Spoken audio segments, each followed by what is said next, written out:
podcast that helps you build the soft skills that lead to real results. Communication, storytelling, public speaking, and showing up with confidence in every conversation that counts. I'm Tim Newman, a recovering college professor turned communication coach, and I'm thrilled to guide you on a journey to becoming a powerful communicator. Today's guest is Cam Beaudoin. Cam runs a video agency that helps speakers, coaches, and entrepreneurs use video to get noticed, trusted, and booked without spending hours pitching themselves. His agency works behind the scenes to attract event planners through powerful, story-driven video. Cam, welcome to the show. We've had a few conversations. I love your energy. I love the way you approach things. So I know this is going to be a great episode. Tim, thanks for having me. Yeah, likewise, this is going to be so great. So I hope I'm not too bubbly for a Wednesday morning here. This is going to be great. No, I don't think you can be too bubbly. But see, to me, that's part of it, right? You've got to come with energy. When you're on a stage, you got to come with energy. And I think when you're on video, you have to really come with even double that energy because you can't feel that power in the room. You can't feel that energy, and so you have to really kind of really up that that level so that you really do connect with the audience that's on the other side of the camera.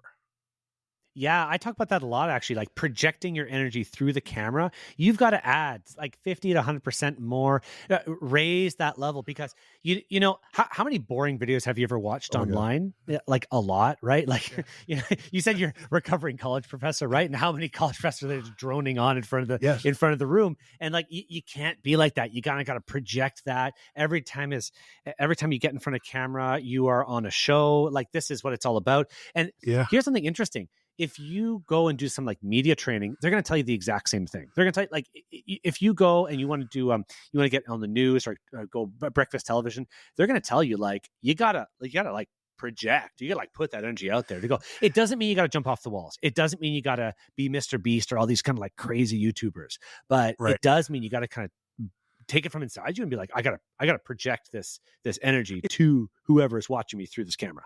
Exactly. Because if not, within 7 seconds, people are dropping off. You really have about 7 seconds on video to either hook them and grab them in, or you're really losing them. So you got to bring it. And I talk about this every once in a while. So it's been about a year ago. So I've been doing this podcast coming up on 2 years. I've got another podcast I've been doing for 4 years, and up to about a year ago, I couldn't take a selfie, dude, because I didn't know where to look. And so I'm 57 years old. And so this whole technology stuff is really kind of new to me, but if you're trying to bring energy and be on camera and you don't know where to look and you can't take a selfie, it doesn't come together real well. So you got to get better at your craft. Yeah. And like, I think this is part of it now. We're coming up 2026 now, right? Like, I'm not sure when the show is going to be released, but to anyone who's watching, who was like, I'll get to it one day, and I don't know, like your audience demographics and things, but at one point people were probably sitting there and arguing like, should I get on Facebook or should I use a smartphone? It's like, if you're not using video now, if you're not like getting used to this technology, and it's resistance. It's human resistance to not want to learn something like this. But really, we're talking about take a half day, learn how to put your camera up here, like point it to yourself. Look, I like doing this picture in picture. It's a great visual, right? You do that and you give like, hey, I'm Cam, just like, nice to meet you. Here I am doing this kind of stuff. You take a picture with your volume down button, boom. And it takes the picture for you. And like these little things, you're going to show it to somebody else. It's going to blow their mind. You're going to be their expert. You're going to be an expert to them, right? It's all these little things that you kind of just got to get going and get doing. Yeah. So let's start with you. You spent 7 years speaking on disability inclusion before shifting into actually helping speakers, build content and demo reels. What was it that switched for you to make that transition? Well, a little backstory. So I was employed at IBM, and they would send me around all around North America to go and speak at conferences about digital accessibility, because that's what we like. They wanted to use that as a way to get leads. So, by the way, speaking is a phenomenal way to get leads. And even if you're not getting paid to speak, I think we need to disconnect. We can maybe talk about this. Disconnect the whole idea of like, I got to get paid for this keynote. Like, thou shalt not pay me an honorarium. How dare you? It's like, we'll talk about that. Right. But so they would send me around to go and speak at events, and in the hopes of creating a presence where IBM was seen as an expert on this topic of disability inclusion and digital accessibility. So that was where I cut my teeth on speaking. During the pandemic, I had this bright idea. I'm like, I'm going to go and learn how to become a better speaker. Like I'd already done 30 stages by that point over my career there. And I said, maybe there's an opportunity here to still go and like Mm. become better at the craft. Right. So I took a couple courses. In one of the courses I was in, I witnessed the 10 people in the cohort, they all got like hammed up at the video portion. And they were all kind of like the same situation. They were kind of like 45 Mm. plus, maybe 50 plus, and they had owned businesses or wineries. One was a lawyer, a politician. They wanted to learn how to speak better, speak gooder. And they all got hammed up. Like when our coach said, you got to go get a demo reel done now, they and go watch your own content. They also like, I'm not going to watch my own content. My time is better served doing something else. So there became my first 10 Mm. clients, like right away. I Right. saw an opportunity in the market.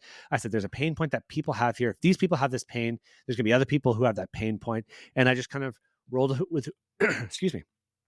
I just kind of rolled with it with that. So I pitched them and I found more clients. I found more people who needed help with video. I stopped doing accessibility because I got so busy doing the video stuff and Mhm. content creation for speakers specifically that I just kind of left that aside. I didn't need to. And there's a whole conversation about branding we could probably have too. I didn't want to Yeah. Yeah. Yeah. muddy the Mhm. waters there. And so people, what are you doing? Are you doing speaking? Are you doing demo reels? Are you doing video? Like, what are you doing? So I kind of had to like really be intentional about that. So that's the story. And I've been doing it for 3 years now. Yeah, I think you started off in a perfect way in that you want to get better at your craft. You've been doing it for a while. You've done 30 stages, and here's the deal. I've got a speaking coach. I've been speaking for 30 years. Um, John Maxwell has a speaking coach. Yeah. If John Maxwell has a speaking coach, who do you think that you are? That you're good. You don't need to get better.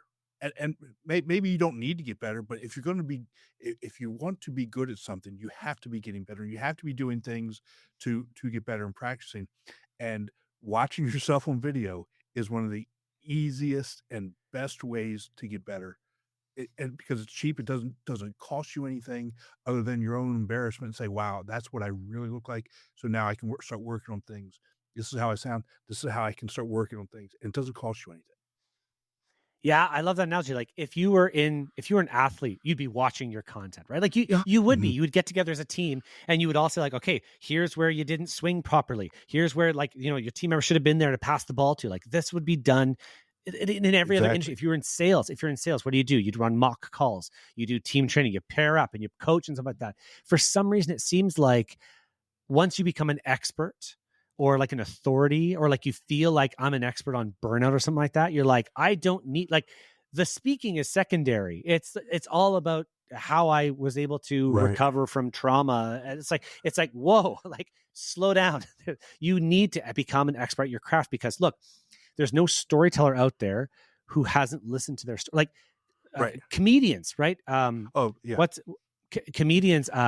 Jerry Seinfeld to this day still goes to dive bars and rehearses and practices his Yeah, they all do. skits. Yeah. They all do, right? They all do. Because when they're getting paid $4 million to go do a Netflix special, do you think they want to? Is that the first time getting out there and doing it? Like, no. So they're Absolutely not. Right. rehearsing, they're practicing, they're training, they're rewatching. They're like, oh, can I land this hook a little bit better? Can I do that? One easy technique. Here's an easy technique for any speaker who, while you're watching your content, if you're a little bit embarrassed. So it's a 3-step tactic. So number one, watch your video with no audio. Press mute. Don't do anything. Just watch and see how you felt. Would you be attracted to yourself if you saw yourself on stage or on video Mhm. like that? Right? Are you engaging? Are you looking at the camera? Are you moving your arms? Are you being like, are you too close? Are you too far away? Then next step, shut off the video. Just do audio. Just listen to yourself. Are you engaging? Are you changing your voice inflection? Are you able to Right. like slow down at the important parts? Are you speeding up where you want people to heighten tension? Are you creating those moments? Do you sound interesting or you sound boring? And then step number 3, you can go and just watch the whole thing with audio and video together to see if there's a match between those. Because sometimes we're up on stage super bubbly and happily when we're talking about something sad. And there's a little bit of like mismatch there as well. So Right. these are all things like these just tactics. And look, when you're making a 2-minute video, like, is it really that much of your day to spend 6 minutes getting better at what you're doing? I think not.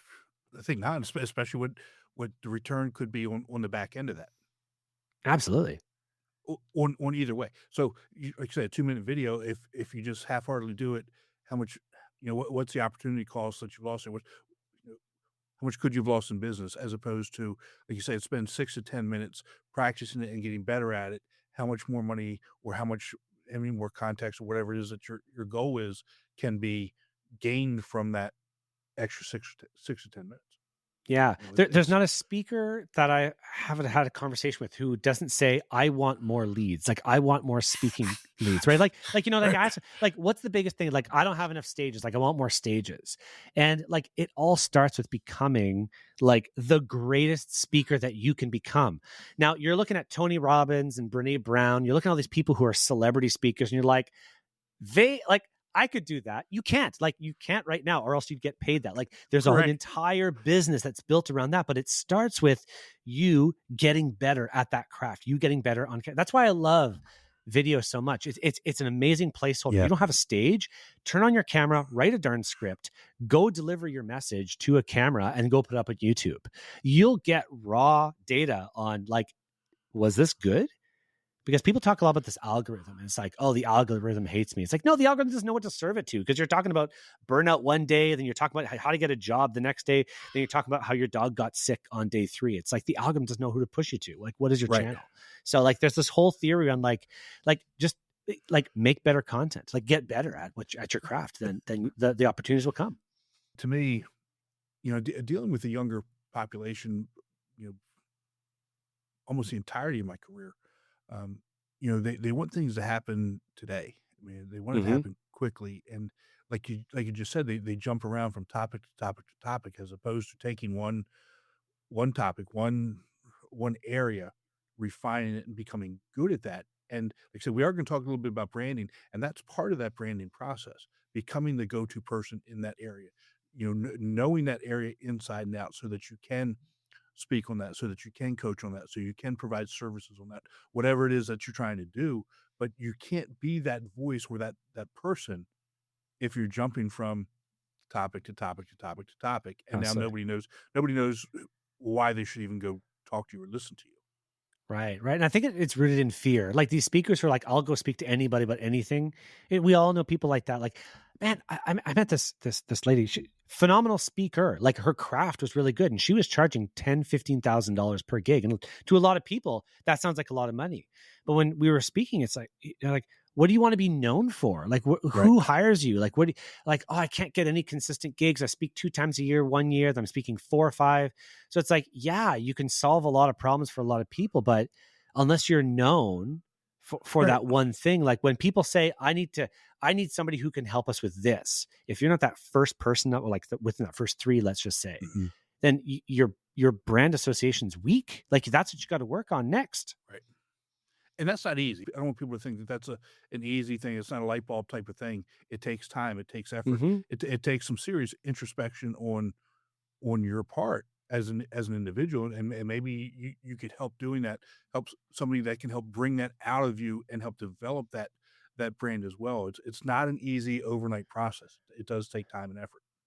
Yeah, yeah, and but it is a journey of discovery. It's Yes. not something you can just say, I want to be known. Well, you can. You hold on. Let me retract that. It's a journey of self discovery, because you're going to say, like, if I wanted to become an expert on, I don't know, like how to make the best headphones in the world. Like, if I that was my goal. Like, I wanted, like, I'm an audiophile. I like great sounding music. Like, the journey to become the best audiophile on the planet, and then speak about it. The first step isn't going to spend $100,000 on every single headphone out there. Like, that's a poor idea of what is good, because then you're gonna, at the back end, you're like, but I spent all this money, but like the world owes me because I did all this work. It's like, no, you got to start to discover in public. You have to start to go and share the message on and on and on. And there's a whole idea around like binge watching your content and things like that. But if you then all of a sudden become this, oh my gosh, every time I talk to Tim, he's talking to me about these damn headphones, then that becomes like, next time, or maybe I'll use me. Every time I talk to Cam, he's talking about these damn headphones. Well, Tim, when you hear your friends say, hey, it's Black Friday coming up, and there's like a couple headphones. I have no idea which one to pick. Do you know anyone? Like, do you have any recommendations? Who do you think you're going to think of first? This So, damn go talk to Cam Cam. guy who's Go like, talk to Cam. He's probably still right. talking about it. He's still talking about it, right? Like, go watch his videos. Go, Right. like, and that's brand association in a nutshell, right? But it is not an overnight thing. It is time, and you're absolutely right. Like, a lot of people don't want to spend the time to get good at that thing and become known. Yeah, and just so the listeners understand this, I've been doing this for 30 years. I've been talking to people and on stages for 30 years, and I've made a transition from being I'm a recovering college professor now, and now what do I want to be, right? And it's still not easy. I know what I want to do, but I'm starting to build a completely different brand, same niche, same area, but Mm-hmm. it's a completely different brand from what I was before, right? I'm still talking to the younger generations about connecting and growing their network and becoming successful in their careers, but it's a little bit different now. So Mm-hmm. building that brand association, and I come back to, just because you're over here and you built this brand just like you, right? You had to make a transition, and you had Mm-hmm. to do some of those other things, so that you're seen differently. And now Cam was over here and Tim was over here, and they made this pivot, and now they're the experts in this area. So we have to look at Right. them Right. from that perspective as well. Yeah, you can't be switching too much, Right. right? Because you haven't given the market the time to get used to you in this new phase. Like, I can give two examples here. Let's do Mel Robbins, because everyone pretty Oh, much knows Mel, right? mhm, She was the 5, 4, 3, 2, 1 lady, right? mhm. Like, she had that technique, and now she's becoming the Let Them lady, because Yes. that's her latest book, right? Mhm. Well, it wasn't like 3 months after 5, 4, 3, 2, 1 that she released her new book called Let Them. There's like the dissociation there. You kind of have to let the market see that, oh my gosh, like, Mel's an expert at this and she's changed my life. And you have to let those testimonials and the proof kind of catch up with you that you're the expert. And by the way, that proof is so undeniably powerful. Like, testimonials and proof, like, the Yeah. more of those Mhm. you can load up, like, you got to wait just to get that. Like, you got to wait to get success, to prove success. Because I think that's what a lot of people also don't realize. Like, we're all in it for ourselves. So when you're out there teaching somebody about communication, you got to wait for the people to say, oh my God, like, thank you so much, Tim, for helping me get this result. Because then you're like, okay, that worked. Now I can start to, like, build on that. Because if you start to make too many changes before you've got testimonials, people are coming in, but like, hey, don't you do communication? You're like, no, I've switched to deck Right. building now. Like, it's Mhm. like, what? Like, okay, well, nothing there to talk about. So I'll see you later. Exactly. And I'm not a self-promoter at all, and again, maybe that's one of my issues. It was one of my drawbacks. But I don't know if you know this, I just released a book about 2 weeks ago. Um, Congrats. Maybe it's 3 weeks now, I don't know. I mean, because time flies by so freaking quick in this Yeah. business, right? And one of the things I'm proud about, when you do Amazon and you pick the categories, this, that, and the other thing, and I had a reach category that I wanted to be a bestseller in, and in that category was Mel Robbins, was Simon Sinek, a couple other people, and through the first week, Mel Robbins was 1, Simon Sinek was 3, I was 5. I ended up All 5. right. So Mm-hmm. to to me, that's pretty good. That's pretty good. Yeah. It's pretty good.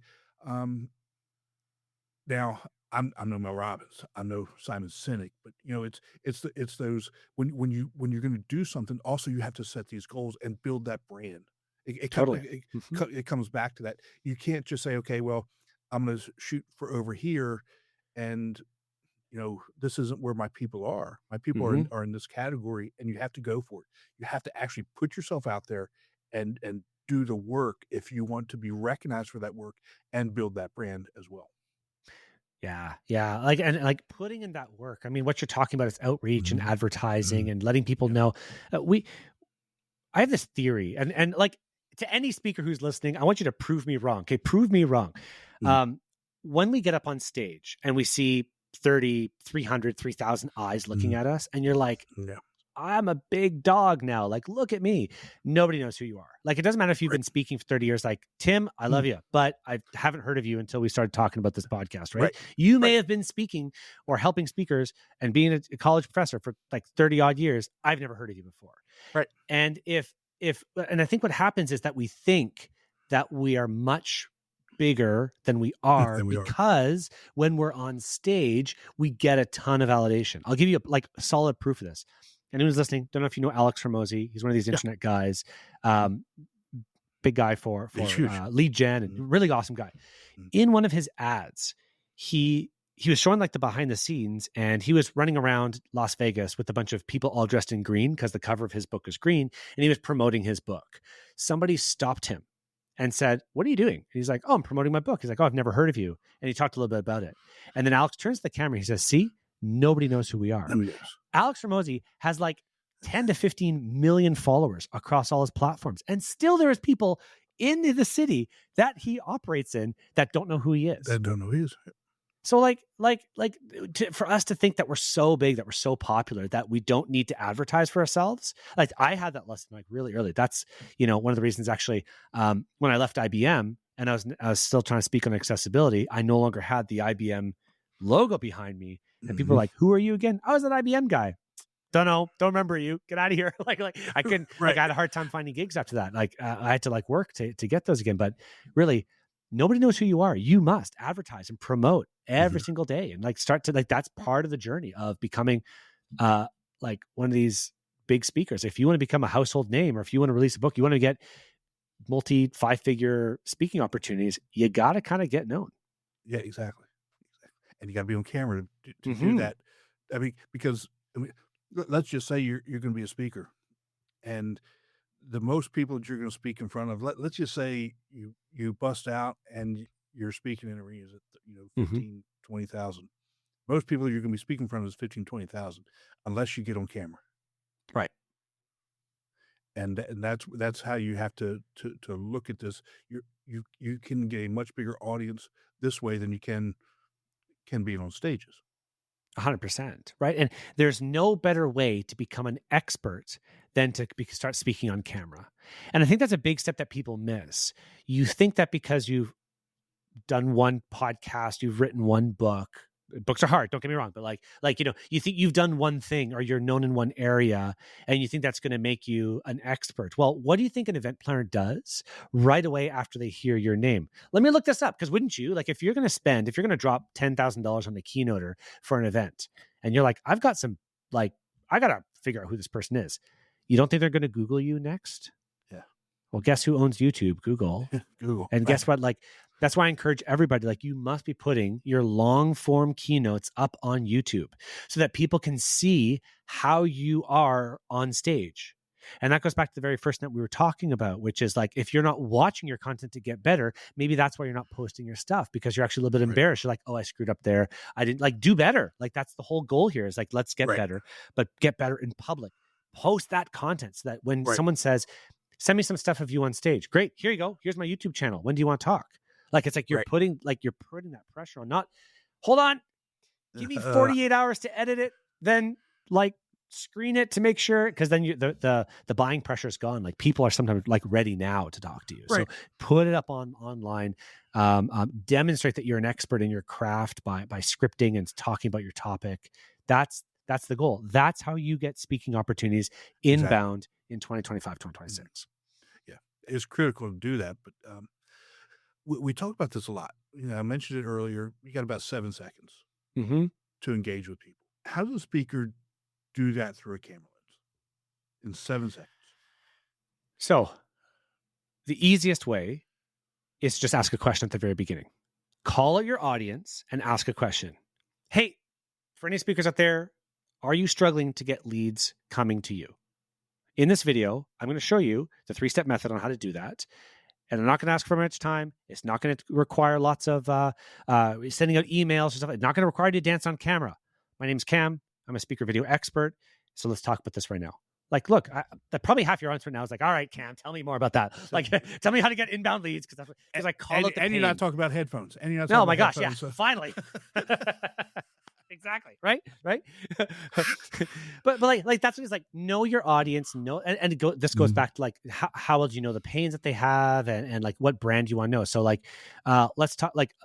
I harp on burnout coaches, because there's so many. People think that because you've had one experience in burnout that you can come and become a $25,000 speaker on burnout. There are so many people who go through bad experiences in life. You got to spend time going even more.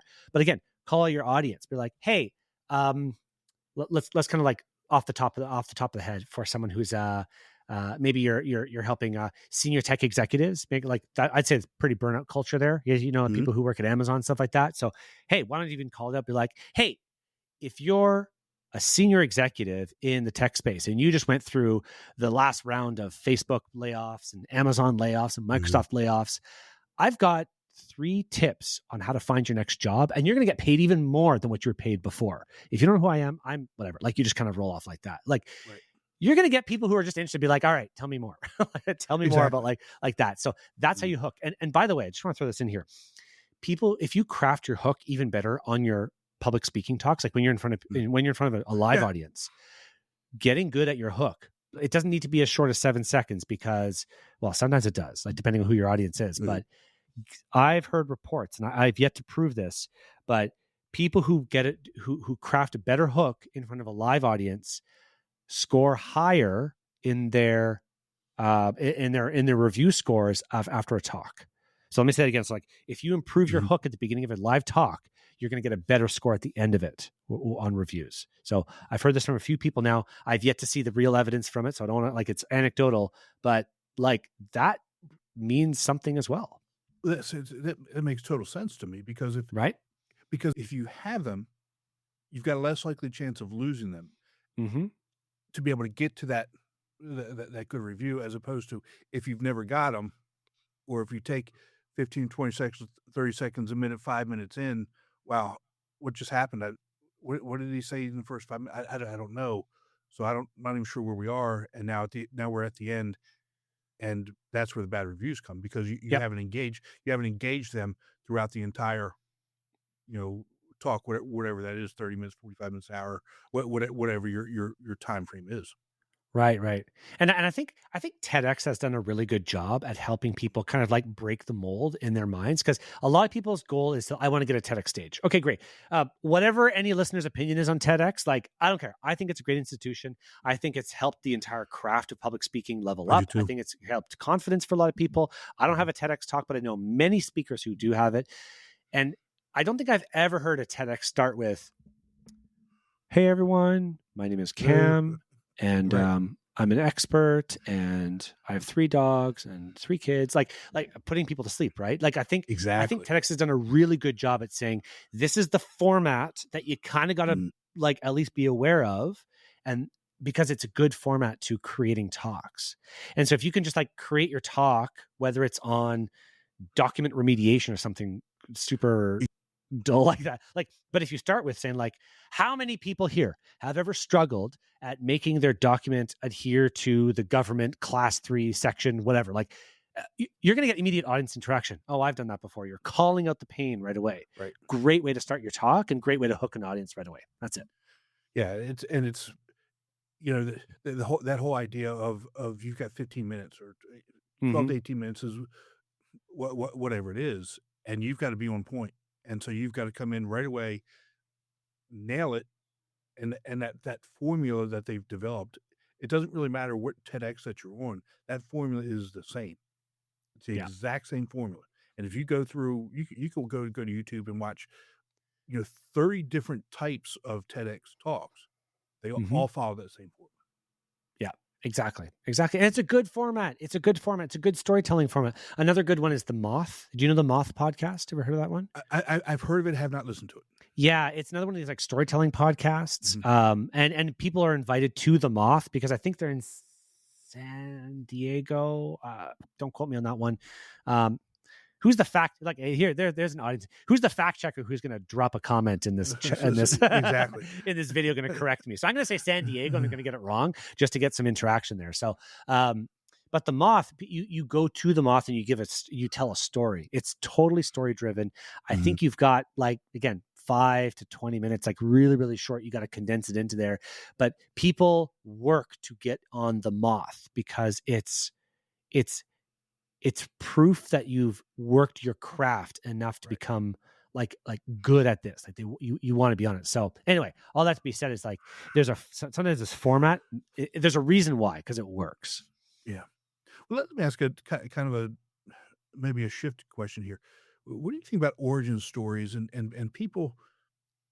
I'm kind of I'm over the and I get it. People have trauma. People have these other things, but I I, I think I think the origin story of trauma is so overused, and you don't have to have a at least from my perspective, you don't have to have this great, a amazing story, whether good or bad, to have an origin story or to be engaging or to hook people, Mhm. in a keynote or a presentation, what have you. See, I think what's important to remember is that we are all very self-serving and that we are all Mhm. very self-focused. So if you come up on stage and say, I lost my house from a fire, and it's like you're just saying I. If you're starting off being like talking about the I statements, like it's got to be the most impressive, massive story that you've ever heard. Like we love stories. We love Right. stories of underdogs coming back.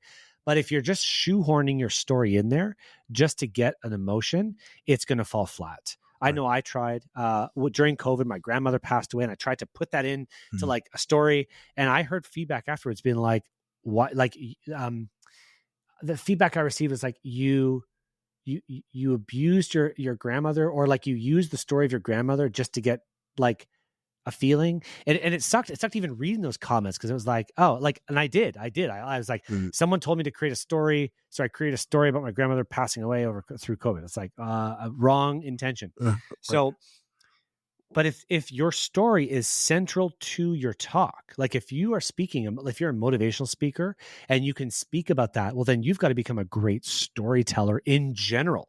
Like, don't just like, again, if you're a document remediation person, to go and talk about your origin story is like, what's the lesson that you learned? But but I say that, and there's another angle from this. Like if you can make people relate to you, because what do stories do other than make an audience relate to Mhm. us? So Mhm. it's like if you're going to tell your origin story, you got to get good at telling your origin story. When I just told the story about my grandmother, it wasn't to relate to anybody. It was just to like unload trauma. Like that's a whole angle. It's like if you're going through your Right. divorce, you don't talk about your divorce, right? Like you got to come up with a lesson at the end. You know, all the kids' stories, all the or what are they called? The nurseries, not the nursery rhymes, Mhm. the tales that we learned as kids, right? They all have like problem, amplification of problem, Yeah. solution, transformation. Like it's a pretty Mhm. standard storyline. And you got to kind of follow that format because if you just go and say, you know, ah, I'm going through divorce, everyone. Let's talk about document remediation. You're just you're just not gonna get like a feeling. You're gonna be like, wow, what a loser, or something like That's that. Like that's just what that's people are gonna think. So that's the Michael Scott version of, that's right. That's right. Michael Scott version. Totally. Yeah. Snip and unsnip. Snip and unsnip.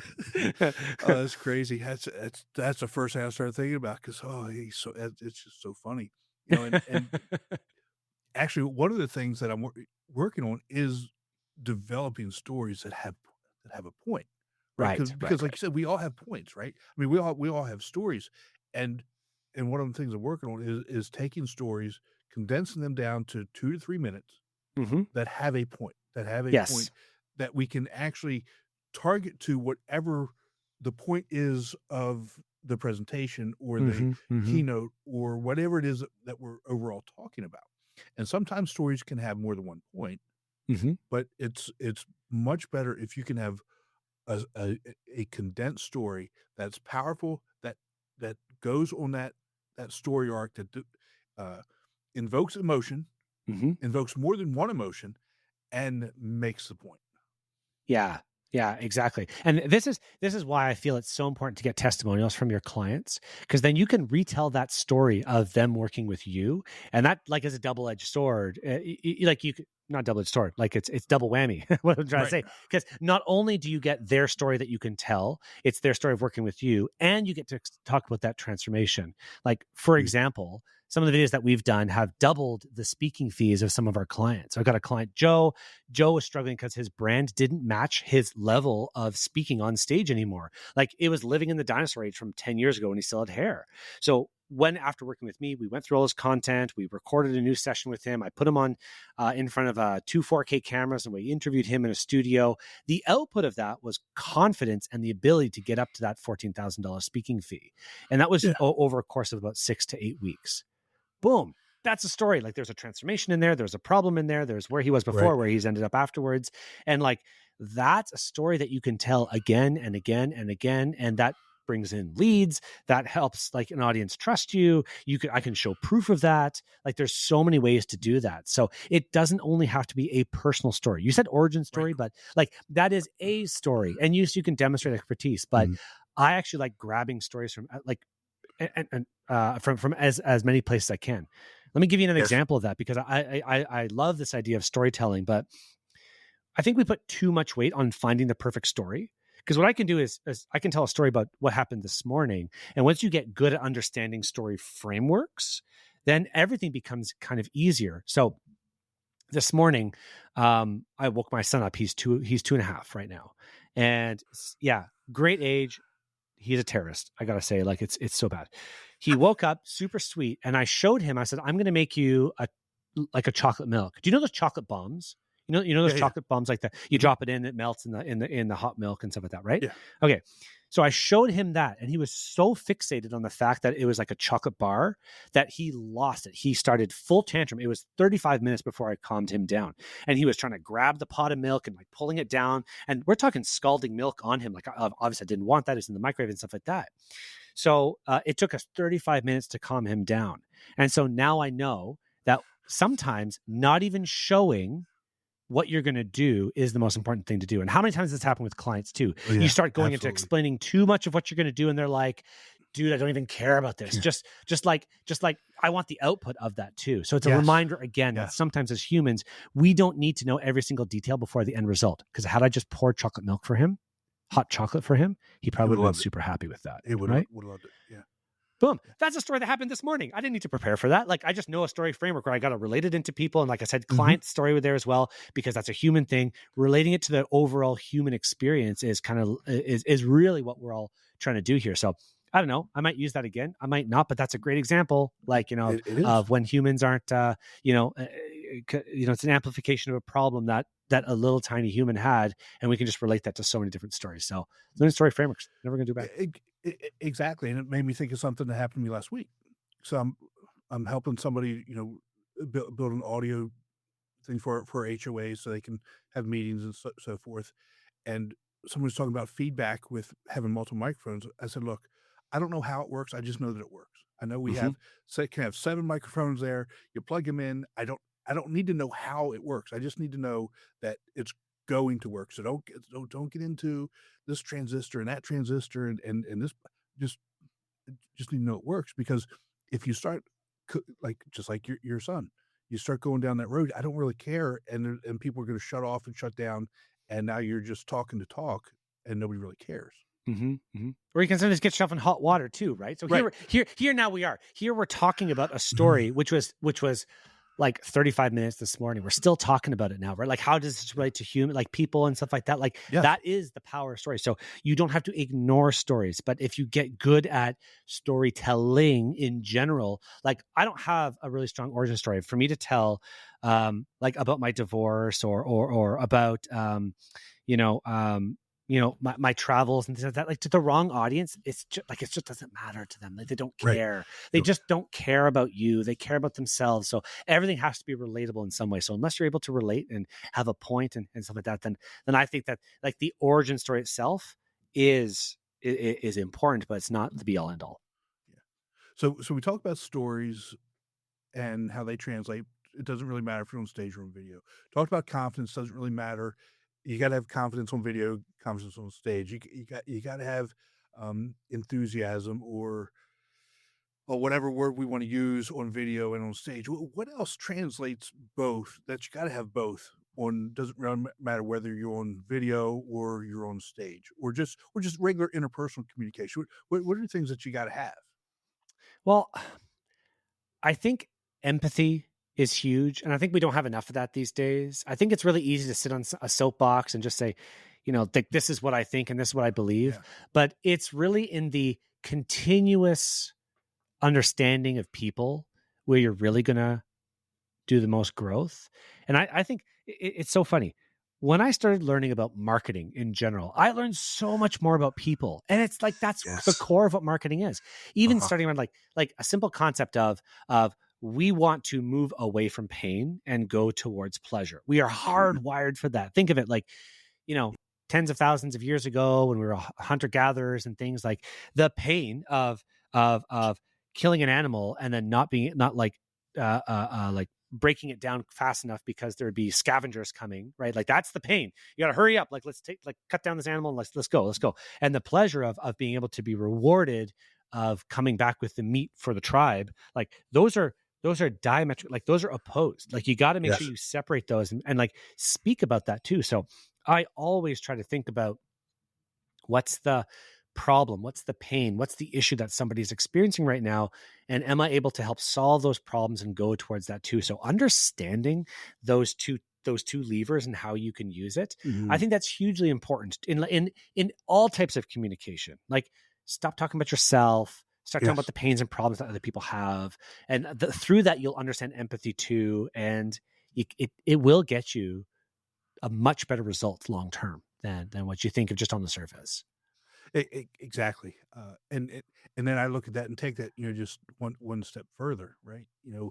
The whole idea of, people talk about authenticity and what really is authenticity. I don't know that I can define authenticity. When I talk about it, it's just me being, it's just, there goes Tim being Tim again. It's just Hmm. Cam being Cam. It's just whatever it is. And one of the things for me, and like for you to talk about this, when I stop trying to be buttoned up, locked in, on point, Mr. Professional, Mr. Hmm. And this Hmm. goes for everything that I was doing.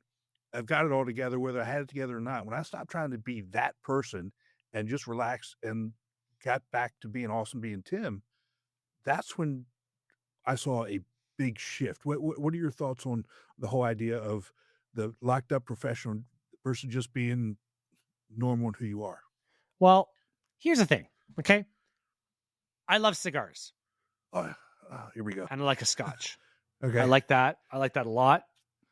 But Bourbon for for me me, to but be we're authentic, good. and for me to be authentic and sit here at 10:30 in the morning, drinking a scotch and having a cigar is what I would love that. And that would be my authentic self. Right. Your most authentic self does not have to be released to the world. Like it does not. Maybe there's some People don't people wanna out see that. there. Maybe there's some people out there who like to walk around their house like in their birthday suit. And Yeah. like, maybe that's their true authentic self. That does not need to be released to the public. I don't believe that's what authenticity is. I think it's a version we all have different versions of ourselves. You've got a version of yourself with your family. You've got a version of yourself with your kids. You've got a version of yourself with your clients. And I will guarantee that you're probably not speaking to your clients in the same way as you're speaking to your kids. So does that mean you're being inauthentic with your clients or being inauthentic with your kids? No, I don't really believe that's what it is. I think authenticity is being true to your deeper beliefs, your ethos, at any moment. Like I wouldn't go and steal from anybody. And so therefore, even if I was with a group of people who are like, hey, it's okay to kind of just like, we're hanging out here, like doing some stuff, like it would be wrong for me to say just because I'm with a group of people that I would do this and become a different person.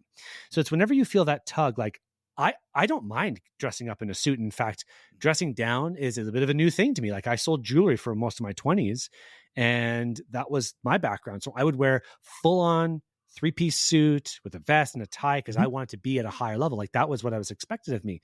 I don't mind wearing that here, even alone in front of camera. And sometimes I will, because that's what I try and portray. But when you become good at expressing your true self, I think that is authenticity. And I may have a version of it or a facet of it when I speak to you or when I'm on stage or when I'm speaking to my kids. Like I will still speak about, well, I was talking to my other son. I have an 11-year-old as well. And I was talking about um, when you hold yourself to a higher Yeah. standard, that is something I speak about to a lot of people because a lot of clients, they come in and Mhm. they, just like what we were talking about before, right? Like you need to hold yourself to a higher standard. At some point, it's not somebody else telling you you should be better on camera. It's you being like, I suck on camera and that's okay. Like I got to just get better. Like, and that's holding yourself to, like, I will talk about that on podcasts in one way, to my son as a life lesson, to my little kid in a book. That's all a very deep like value of mine is to speak about that. So Yeah. I think that's what authenticity is am I able to speak about something that is like a true value that I have Mhm. in different ways to different people. That's the best way I can describe it. Dude, I love that. I love that, especially the end piece about, um, we talked about this before, the whole idea of continuous improvement. Doesn't matter where you're at. Continuous improvement, lifelong learning, getting better at your craft. If you want to be Hmm. good, Hmm. you've got to keep practicing at it. And the whole piece about, dress and, how you're perceived is huge, especially in a professional setting, right? So again, and I used to talk about this when I was teaching a lot. When you get to a certain level, you have the right to dress however you want. You Hmm. can do that. But if you wanna be associated with the level that you're at, you need to present yourself at that level. As a Hmm. student, if you wanna get to a certain level, you can't come in dressed like, you know, Right. in sweatpants and a t-shirt. There's whether you like it or not, right or wrong, there is that Mm. perception of other people that y at some point you have to reach or meet, and then when you get to a certain level, you can do what you want, but I would still suggest when you can do what you want, you still portray the role that you're portraying. The president of the United States is not running around at a press conference in shorts and a t-shirt, Hmm. right? Do you and I'm not just talking about this I mean, it could be any president. Go back and look. When do you ever see the president of the United States not in a suit and tie? Right. Exactly. Ever. Exactly. Ever, except for on the golf course. I mean, that's different. When do you see a chef not in a white shirt and a white hat? Exactly. Yep. That Yep. because they're in a position of authority or power or Hmm. whatever it is, and you've gotta play that role. Now, playing that role and looking that way does not mean that you don't say and do stupid things. Right? And how you react to that and how you play that off is a different piece of that, and you've gotta learn and grow into that to who you are, and I think especially at the younger levels, the younger professional levels, that's a tough lesson to learn. Yeah. Yeah. Yeah. And you're exactly right. I've been in a hiring position before, and I'd get someone in. I'm like, did you even like that's first impressions, and especially if you're not known. Mhm. Going back to brand, we didn't get much time to talk about Right. brand, but it's that's if you are known before, then you kind of have a bit of grace to do that, right? If I'm Yeah, hiring somebody yeah. like a contractor and I already know he does good work, if he shows up sweaty and gross, he's like, I just came from another job, then I'd be like, okay, no problem. But if I hired that same person to build a new house for me and they showed up with like torn jeans, it's like, I I don't don't think care if so. you came from another job. Like I'm about to spend, $500,000 to build Right. a new house with you. Then like you owe it to me to dress up with like a little bit better than just coming from anyway, like from a different Ex job site or something like that. Like, right. but that's kind of like again, many of us think that we're owed more respect or whatever than really what it is. It's why don't you just put the extra effort in, Yeah. put on a nice shirt, going back to wearing clothing, like, and you'll try like you're not see me here smoking a cigar on your podcast, at Right. 10:30 in the morning because it's like expecting, hey, would you put that out for a second? It's like not going to attract the right type of person to the podcast. So someone to be off put by, like, yeah, I'll do that tonight with the boys. That's fine. That's what I want. Exactly. I could talk to you for hours. I mean, when I look at the notes that I have and some other things, um, so I'm like right now I've kind of skipped some things, but I'm on page 2 of like 6. So I mean I've got I've got lots of things to talk to you about. And one of the things that I love about guests, especially guests like you come at it from a different perspective of, it doesn't always have to be serious and step by step, and you have to be locked in. You can't have fun with it. I think if we can't have fun doing what we're doing, why are we Hmm. doing it? Yeah. Life is just way too short to to not enjoy what you're doing and have fun with it. And when you mess up, you mess up. You laugh about it. You move on, and and and that's that. Hmm. I also think that it's really good. And I talk about this a lot for our audiences to see that, okay, you may look at us as experts and we never mess up, but we mess up all the time. I tell Yeah. people, spend the day with me. I say stupid stuff and do stupid stuff all day, all day long. You know, it's just part of who I am, and you take it and you move on. I don't take myself seriously. I take what I do seriously, just like kind of the conversation that we had before we got on air. Mhm. Our expectations of our work product, right, is not here. Okay, for camera, it's not here. It's way up here, and we expect those people that we're associated with for their expectations to be up here as well. And if they're not, we've got to figure out how to get them to that point. Yeah, what is an expert other than somebody who just knows a little bit more than you, Mhm. right? And when we I just want to actually say one thing about the word expert because, event planners hire experts. So anyone who's looking to get on stage, like become an expert, right? Don't be a generalist, become an expert, like become Mhm. unreasonably good at one thing because then Yeah. that's what people really want to hire. They want somebody who's really good at speaking and unreasonably good at one thing. So that when an audience member's like, tell us more about basket weaving. And you're like, I can answer that question. You're not I just got like, it. yeah, I got it. Answer that person right away. That's the whole goal. Right. Um,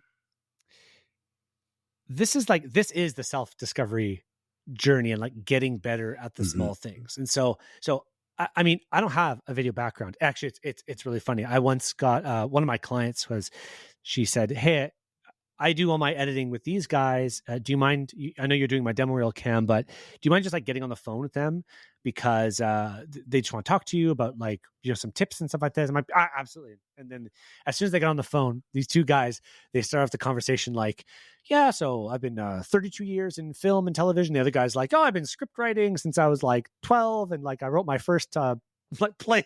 They had all these credentials, but it didn't matter because the client paid me. Right. You know what I mean? Like Right. none of all that mattered. Like nothing mattered. I thought they were giving me advice and I was the expert to the client. And so Mhm. they were talking about like, oh yeah, in this one scene, her left eye is not dead center in the middle of the frame. And that's creating distraction. I'm like, Mhm. I didn't even know that was a thing. But now thank you for the free advice because that's not something that anyone could probably have told me before. Right. And now I've got that as freebie advice. That's awesome. Like I got that info. So like combined, I got 60 years worth of advice giving me tips on how to serve the client who paid me. You Right. don't need to be the best ultimate expert at totally everything. You just need to know more than the person that you want to teach and coach and train.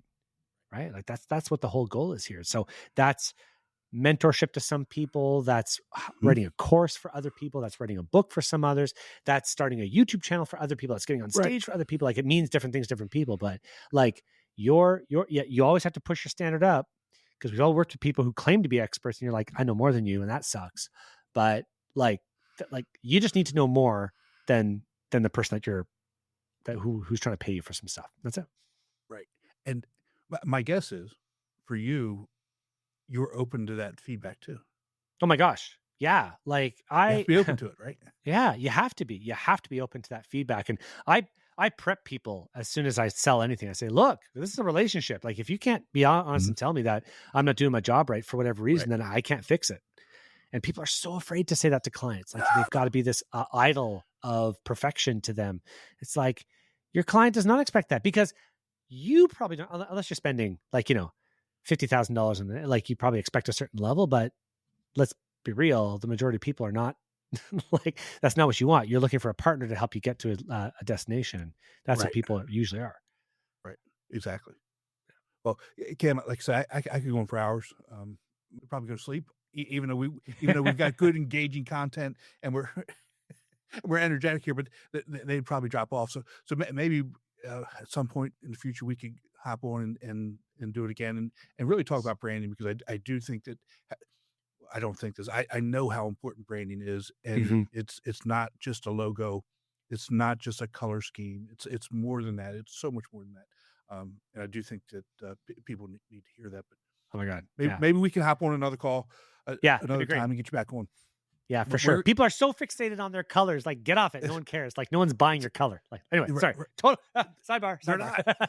No but they're one not. cares You're about right. your script logo. Oh my God. I speak to so many speakers who are like, they paid tens of thousands of dollars for a stupid logo and a font. And it's like, when I make your video, I don't even use it. And they're like, no, you have to use it. It's like they're more attached because they spent so much money on it. Because like, Mhm. when was the last time that you're like, oh, because that speaker brand is in the bottom right of that short form content. Oh, now I'm going to spend money on them. Like, no, it's not how things work. It's not how things work. Exactly. But in the meantime, where can people connect with you? Best place to find me. LinkedIn's one great place. If you need to have a chat back and forth, YouTube. Otherwise, go look at my content on YouTube. I've got so much content, more about what we just talked about, video and branding and getting speaking leads and how do you do outreach and all that kind of good stuff. Like my brand association, it's like, oh, Cam, you're that speaker video guy. That's what I'm trying to build as my speaker brand, as my brand. So find me on there. Probably the best place. Give me a like and subscribe. It's always great. Dude, that's awesome. Again, I appreciate you spending some time with us, and we'll get you back on again real soon. Amazing. Good to see you, Tim. Thanks for having me. Be sure to visit speakingwithconfidencepodcast.com to get your free ebook, Top 21 Challenges for Public Speakers and How to Overcome Them. You can also register for the Forum for Public Speaking course. Always remember, your voice has the power to change. We'll talk to you next time. Take care.